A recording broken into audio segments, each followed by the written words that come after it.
everyone. Welcome. I'm so glad that you're here. I hope everybody's joining me tonight. I forgot to send out invitations today. Sorry. Hope you catch me anyway. For those of you who are stumbling across me and don't know me yet, I am Lauren Lefkowitz, executive coach, and I believe that fine is a trap.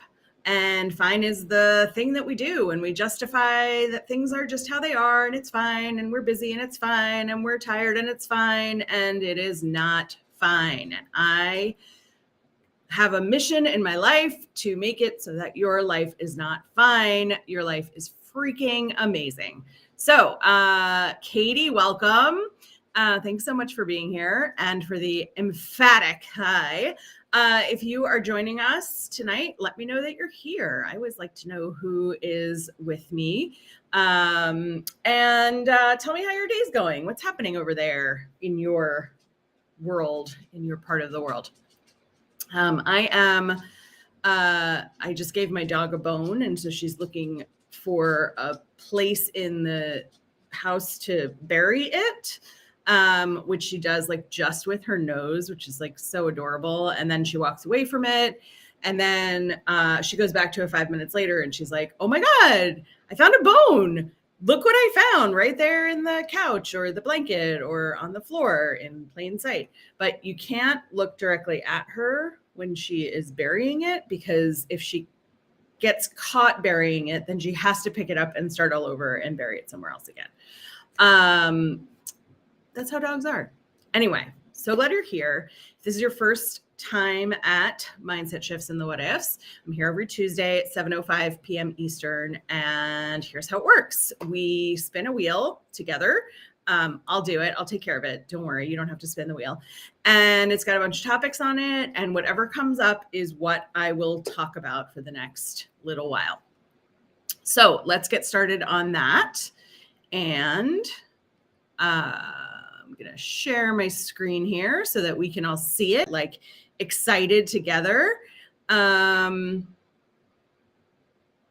Maybe, sometimes it's easy to find and sometimes it's not as easy to find, but here we go. Here we go. Okay. Found it. Cool. Okay. So, bunch of topics here. Give those a little hide on the side. Oh, that's why I'm sharing the wrong thing. So sorry. We're still learning here, right? We're learning. Great. There I am again. Okay. And Katie says, I have the same problem. I can't let anyone else know where I hide my treats. Oh, I thought you were going to talk about Luna, but no, it's you. You can't. Look, I get it. It's hard. Totally get it. Y'all, I can't seem to get on top of where my wheel is, which is weird. So we're gonna try it one more time. Imperfection is what it's about, right? I forgot to send out the invitations today. I can't get here it is. Okay, there it is. We're pulled up. Amazing. Okay, cool. All right, so we're going to spin this wheel. We're going to come up with our topic, and let's see what comes up for tonight. Thanks for sticking around and being my buddies while we sorted this out. Ooh, this is such a good one. Okay, amazing. All right, so we're going to talk about Firing People, Friends Edition. Amanda's here. Yes. Awesome. And Katie said that her dog doesn't hide them. She eats them immediately. I have been witness to that. So yes, the truth. Cool. So we're going to talk about Firing People, Friends Edition tonight. And this is like a weird topic, right? For an executive coach to be talking about, but it's all related, right? We work, we live, it's all integrated. And we surround ourselves with people, right, in our lives. We have friends we've grown up with. We have friends we're friends with because we're in the same yoga class, or our kids are, I was going to say our kids work together, which could be if they're grown up, but I just pictured a bunch of toddlers working together and it made me laugh. Or we're friends because like we just are, and we don't know like why or what we had in common in the first place. Amanda's clarifying that her yay was to finding the wheel and encouraging me in that, and not a yay to firing friends, because that's hard. So let me tell you why, as an executive coach, I'm talking about firing some of your friends.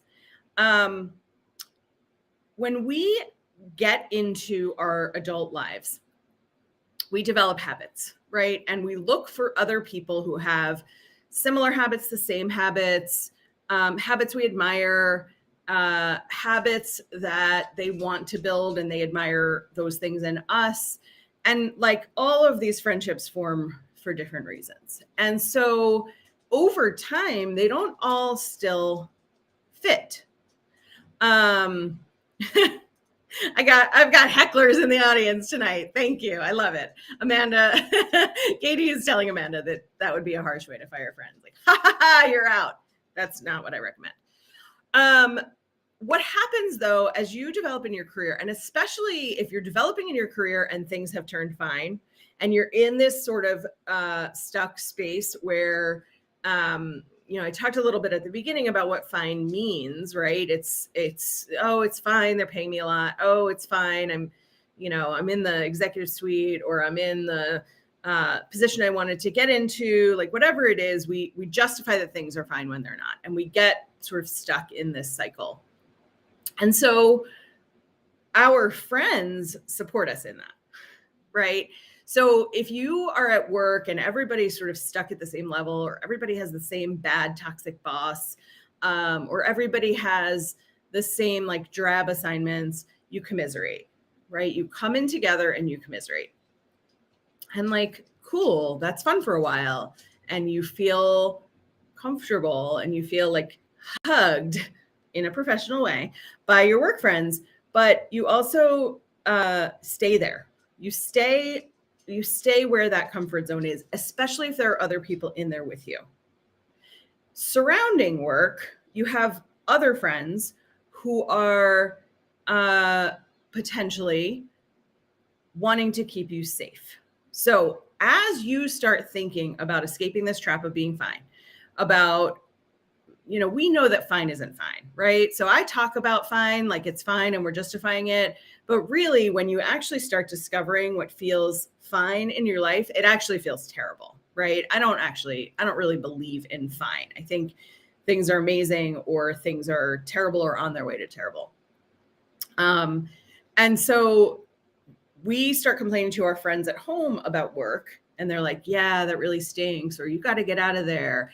And then you start applying to like real high level jobs, and they're like, do you think you can get that? So your friends can be supportive.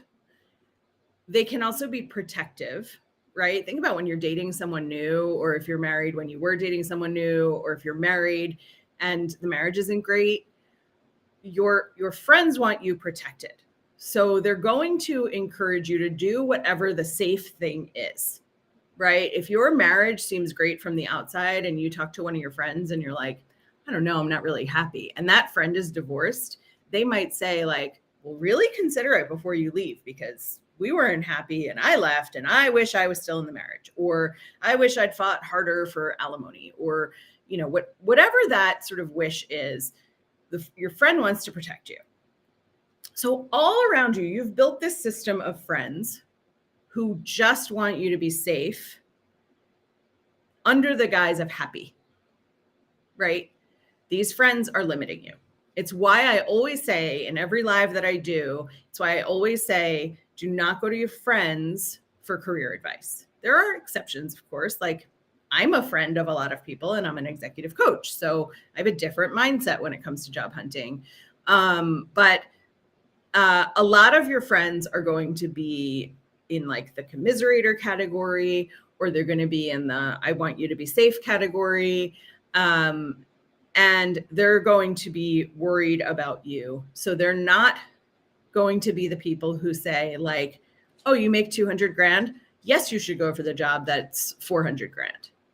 They're going to say, I mean, how hard are they going to work you for 400 grand? You're already working 50, 60 hours a week. Do you want to be working 70, 80 hours a week? When that's not necessarily the case when you move into a $400,000 job. So there comes a point where you decide that it's time to change your life and you start looking at things. You're looking at jobs. You're looking at shifts in how you balance your time. You're looking at speaking up to your boss. You're looking at setting boundaries.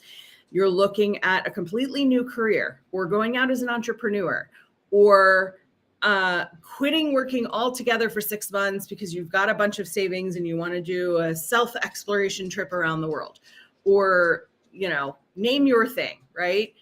And they want you to be safe. Or there's an or they're jealous of you. I feel like that's a little bit less common unless your friends are sort of, you know, clawy, but, I don't think I've ever made that sound out loud. That was fun. Anyway, your friends are not always your lifetime friends. And it's because you get to choose when to change. And some of your friends, as you change, as you decide I'm hiring a coach and I'm setting boundaries, or you decide I'm applying for the really scary jobs, which like you should also hire a coach for. Or, you know, whatever it is that you're deciding to do that is not on their scale of safe. Katie just called me part cat, and I have never been more offended in my life. I would rather be part dog, please. But I mean, I did do a good hiss there. So I'll take the credit for that. But I feel like maybe that's like tiger or panther or like, you know, not just like mean cat. Digress. Anyway, keep the comments coming, y'all. I like the interaction. Glad to be here. I'll be here all week. So the time then comes where you're starting to do the scary things and you feel really scared about them. So you're sort of tiptoeing towards them. And I have a lot of clients who have run into this, and they come and they tell me about their friend, and their friend keeps coming up in our conversations. That's something to pay attention to, right? Especially if it's someone who's been a close friend or who's been a very talky friend, or who you talk to all the time or you text with all the time. If they're coming into the room with you in a way that is pulling you back, it may be time to fire that friend. If every time you talk about the things you're excited about, they're like, I don't know if you should do that, or that seems really risky. Thanks for the apology, Katie. This was a real roller coaster in our relationship, but I'm feeling like our footing is solid. I'm not here to fire you as friend, or as coach. Katie's my coach, y'all. So you get into these situations with these friends where they're telling you not to do things. They're telling you to stay where you are. And from their perspective, there's the protective value, there's the jealousy value, and there's also the sort of unconscious, but I like you this way value. And I think that's the most frequent one. Your friend at work doesn't want you to leave. Your friend at work does not want you to quit, because that's your commiseration person. That's your person. That's your heart at work, right? I mean, you have felt it when somebody who you really like, who's your work bestie, has left, and then you're like, no, it's not the same here. So, you've seen someone else's work bestie leave, and then you're like, oh, you better never leave, work bestie. So there's this like inherent what about me clause in friendships, right? And so if you start this like in your early 20s, or even in your late teens, if you have like a, friend who got pregnant in high school and had a baby, things changed, right? Your friends who got married before you did, things changed. Or if you got married before your friends or had kids before your friends, or whatever the life circumstance was that changed. You relocated across the country, or they did. Things shifted, right? So we all have these memories of life having changed. And our internal survival mechanisms just want everything to be the same all the time. We don't actually want that. Like, our hearts don't want that. Our heads, when they're sitting on tight, don't want that. Our guts don't want that. But our safety zone, our comfort zone, really wants homeostasis, everything to stay the same. And so when we think we're in control of our own stuff, which is like its own myth that I can talk about another time, but when we think we're in control of our own stuff, where we work, how many hours, what we do, how we eat, when and how we exercise, whether we have pets or kids or spouses or partners, all of that stuff it feels like it's in our control. And again, control is a myth, because, you make plans and the universe is like, no, you're not doing that.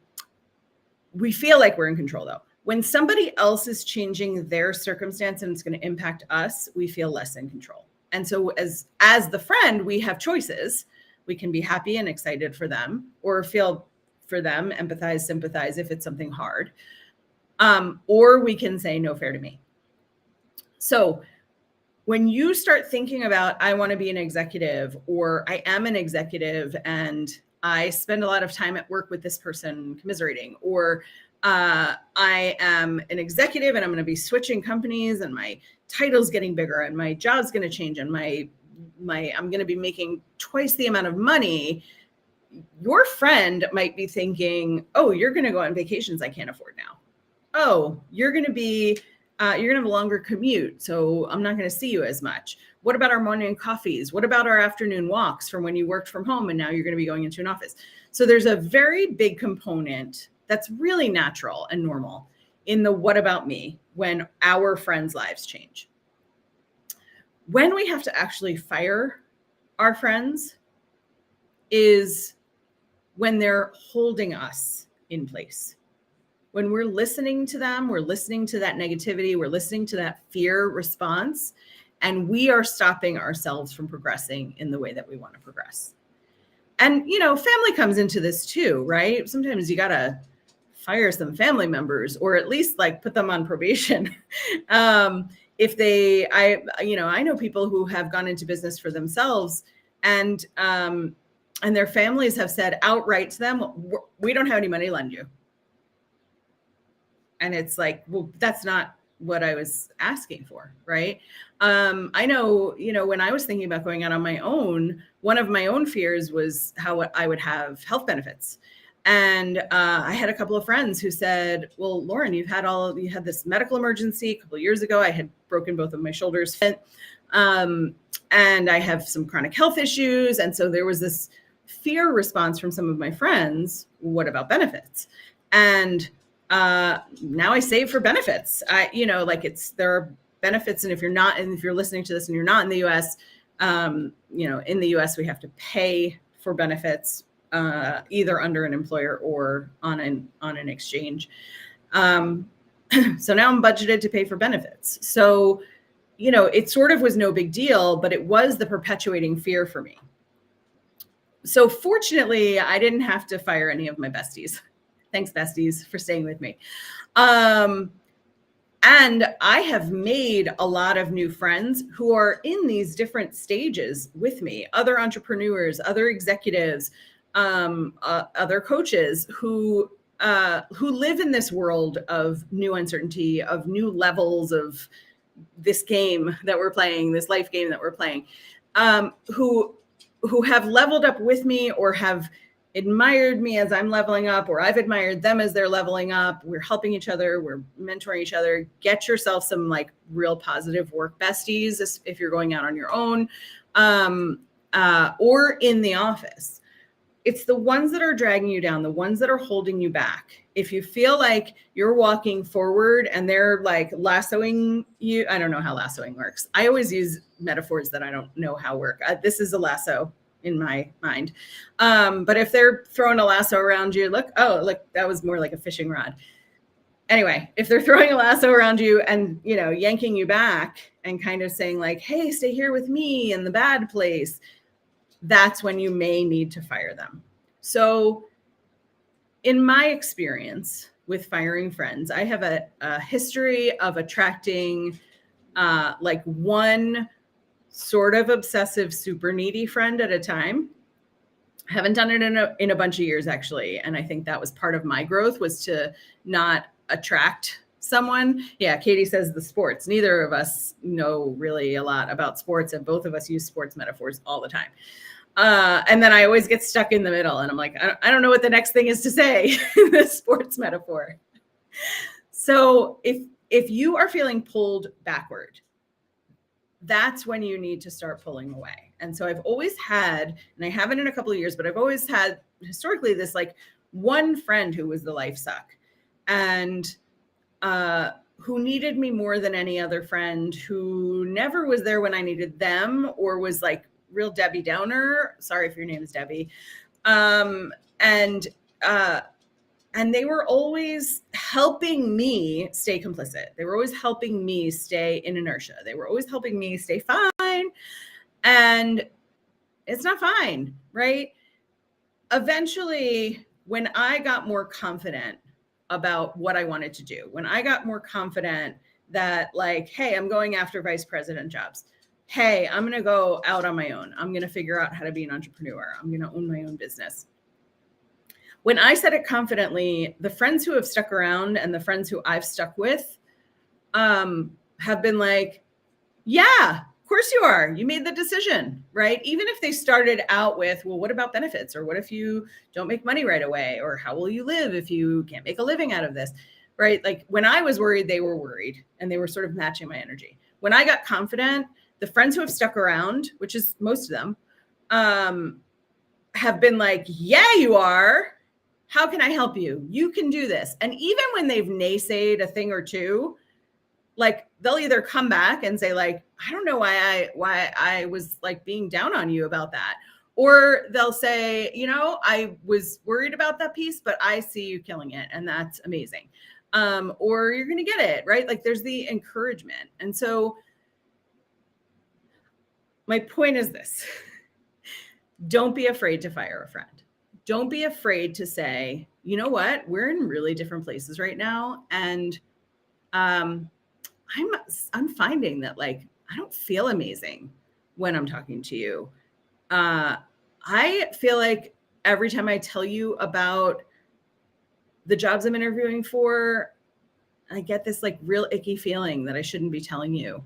And I don't want to have friendships like that. So, can we work it out? Or is this a situation where, we're going different places right now? And there are 600 ways to fire a friend. If you need to fire a friend, come and talk to me. We can talk about it. But here's the bottom line. You do not have to settle for anything. You do not have to settle for fine anywhere in your life. Fine is a trap. Fine is not fine. And Amanda says that's a hard conversation to have. It is totally a hard conversation to have. And you can do that. You can have hard conversations, because if you're going to grow, if you're going to shift and you're going to change and you're going to take some calculated risks, you have to, right? You owe it to yourself. Otherwise, you're living in the shadow of what your friends are afraid of. And that doesn't serve anybody. And going out on your own as an entrepreneur, or growing in your career, or being grown in your career and deciding you want it to be different. You want to set boundaries in a different way. You want to have success in a different way. You want to stop taking on stretch projects that are really full-time jobs that you're just the person who takes them on. Your friends are a piece of that, right? And you may need to fire some friends along the way. The bigger part of that, the bigger shift in that is in here.